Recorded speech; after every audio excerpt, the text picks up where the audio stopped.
اہل بیت رضی اللہ عنہ کی عظمت اور شان کے لحاظ سے سرکار علیہ الصلوۃ والسلام نے ارشاد فرمایا، اے لوگوں میں تمہارے درمیان دو چیزیں چھوڑ کر جا رہا ہوں، ایک قرآن مجید قرآن رشید اور دوسری میری اہل بیت۔ جب تک تم ان کے ساتھ وابستہ رہو گے،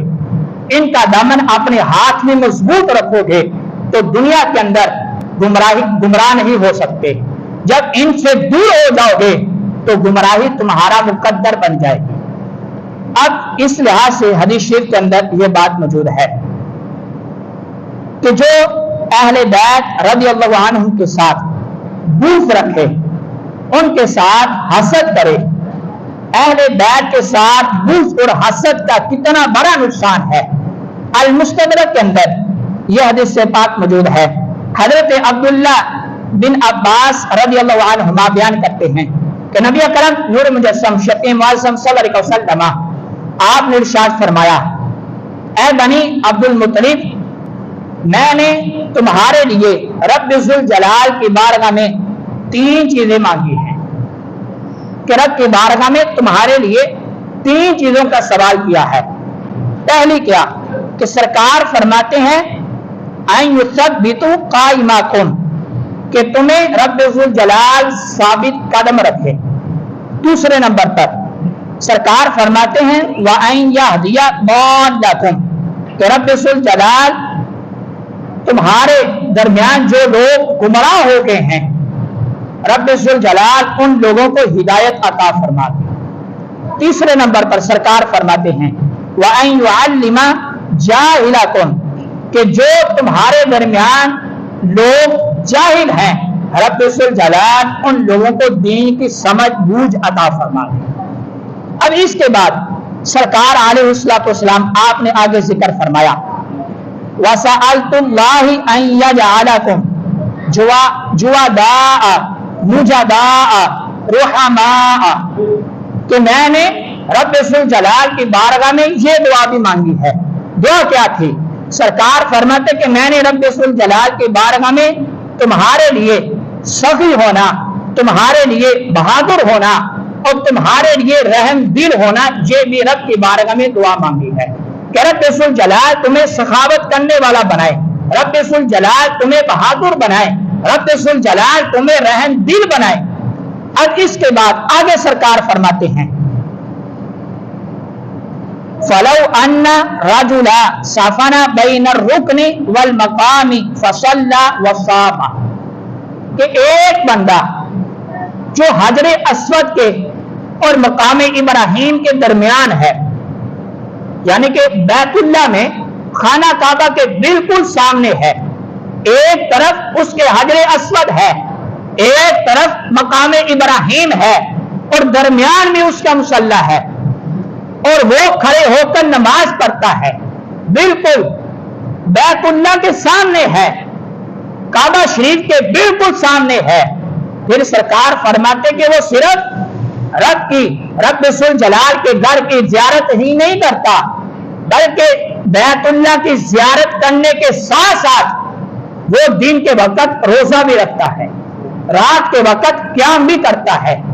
لیکن اس کا حشر کیا ہوگا؟ سرکار فرماتے ہیں ثم لقی اللہ، جب وہ مرے گا دخل النار، سیدھا جہنم میں جائے گا۔ بظاہر دیکھ لیا جائے اتنی مقدس جگہ پر ہے،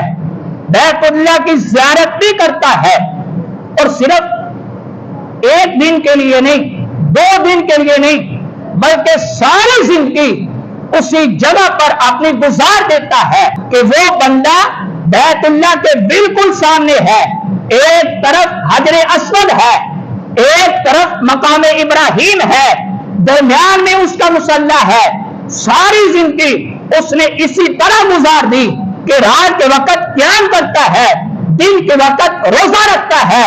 لیکن اس کے باوجود جب وہ آدمی مرے گا سیدھا جہنم میں جائے گا۔ سبب کیا بنا؟ نہ اس کی نمازیں کام آئیں، نہ بیت اللہ کی زیارت اس کے کام آئی، نہ اس کا روزہ رکھنا اس کے کام آیا۔ جو سبب بنا اس کے جہنم جانے کا، اس کو بھی پیارے محبوب علیہ الصلوۃ والسلام آپ نے ارشاد فرمایا کہ اس کی سارے معاملات عقائد و نظریات بالکل ٹھیک تھے، رب ذوالجلال کو وحدہ لا شریک ماننے والا تھا، لیکن اس کے باوجود اس کے اندر کمی یہ تھی کہ وَهُوَ مُبْغِضٌ لِأَهْلِ بَيْتِ محمد صلی اللہ علیہ وسلم، کہ اس کے دل کے اندر میری اہل بیت کا بغض تھا، جس کی وجہ سے جب مرا تو رب ذوالجلال نے سیدھا جہنم میں داخل فرما دیا۔ تو سامنے کرام پتہ چلا کہ صحابہ کرام رضی اللہ عنہم کی بھی عظمت اور شان براء البراء ہے۔ کسی ایک صحابی کے ساتھ بھی بغض رکھنا یہ محبت کا دعویٰ نہیں۔ اگر صحابہ کرام رضی اللہ عنہم کے ساتھ محبت تو ہے، لیکن اہل بیت کا بغض دل کے اندر ہے، تو صحابہ کی محبت بھی انسان کو فائدہ نہیں دے گی۔ اگر اہل بیت کی محبت دل کے اندر موجود ہے لیکن صحابہ کے بارے میں بد عقیدہ ہے، برا عقیدہ رکھتا ہے، تو اہل بیت کی محبت بھی انسان کے کام نہیں آئے گی، بلکہ کامیاب وہی بندہ ہے کہ جس کے دل کے اندر صحابہ کی بھی محبت ہو اور اہل بیت رضی اللہ عنہم کی بھی محبت ہو۔ تو سامنے کرام ہم اہل سنت و جماعت تمام صحابہ کے ساتھ محبت کرنے والے ہیں، تمام اہل بیت کے ساتھ محبت کرنے والے ہیں۔ اور پھر ایک آخری بات لازمی اور ضروری ہے، جو ہماری صحابہ کے ساتھ محبت ہے، جو ہماری اہل بیت کے ساتھ محبت ہے، یہ ان کی ذاتوں کی وجہ سے نہیں۔ اگر ہماری محبت صحابہ کے ساتھ ہے، اگر ہماری محبت اہل بیت کے ساتھ ہے، تو صحابہ اور اہل بیت کی محبت جو ہمارے دلوں کے اندر ہے، یہ نبی کرم نور مجسم شفیع معظم صلی اللہ علیہ وسلم آپ کے قرب اور آپ کی نسبت کی وجہ سے ہے کہ ہم صحابہ کے ساتھ محبت کرتے ہیں، تو سرکار کی نسبت کی وجہ سے کرتے ہیں۔ اگر ہم اہل بیت رضی اللہ عنہم کے ساتھ محبت کرتے ہیں تو سرکار علیہ الصلوۃ والسلام کے قرب کی وجہ سے کرتے ہیں۔ تو سامنے